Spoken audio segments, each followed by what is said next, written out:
વડોદરા નવરચના university દ્વારા સંશોધન, નવીનતા અને લોક સુખાકારીને પ્રોત્સાહન આપવા વધુ એક મહત્વપૂર્ણ પહેલ કરવામાં આવી છે।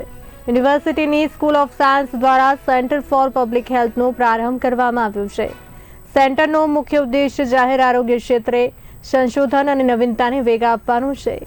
આ પ્રસંગે નવરચના યુનિવર્સિટીના ચેરપર્સન તેજલ અમીન ઉપસ્થિત રહ્યા હતા। ની વાત છે સેન્ટર ફોર પબ્લિક હેલ્થ નવરચના યુનિવર્સિટીએ જે નવું શરૂઆત કરી છે એમાં મને સામેલ થવાનો મોકો મળ્યો। હું આજે ઘણા બધા અમારી સાથે ઇન્ડસ્ટ્રીયલિસ્ટ પણ હતા, રિસર્ચર્સ પણ બી હતા, ગવર્મેન્ટના ઓફિસર્સ પણ સાથે, તો બધા સાથે વાર્તાલાપ કર્યો અને આ સેન્ટરનો જે ઓબ્જેક્ટિવ છે, જે લાર્જર પબ્લિક હેલ્થને સારી રીતે આપણે કેવી રીતે સાચવવી અને એના માટે કયા પ્રિવેન્ટિવ સ્ટેપ્સ લેવા, કે જેમ ડિસીઝ થયા પછી એક્શન લેવું એ અલગ વસ્તુ છે અને ડિસીઝ ના થાય એના માટે કામ કરવું એ અલગ વસ્તુ છે। તો આપણા બધાની હેલ્થ માટે જે સેન્ટર કામ કરશે, આપણા બાળકોની હેલ્થ માટે, બાળકોના ન્યુટ્રિશન માટે પણ।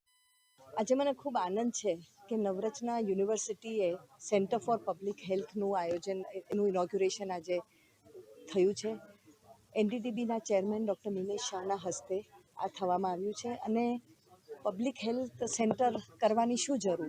તો પબ્લિક હેલ્થ એટલે ખાલી હ્યુમન હેલ્થની વાત નથી। પબ્લિક હેલ્થમાં એનિમલ, પ્લાન્ટ બધું જ આવી જાય છે। અને નવરચના યુનિવર્સિટીના જે સ્કૂલ ઓફ સાયન્સ છે એના જે મેન્ટર છે પ્રોફેસર એમેરિટસ પ્રોફેસર રામચંદ્ર, નવરચના યુનિવર્સિટીમાં સાયન્સ ને ટેકનોલોજી, સાયન્સ ને હ્યુમેનિટીઝને મેળવીને ઘણા બધા કોર્સ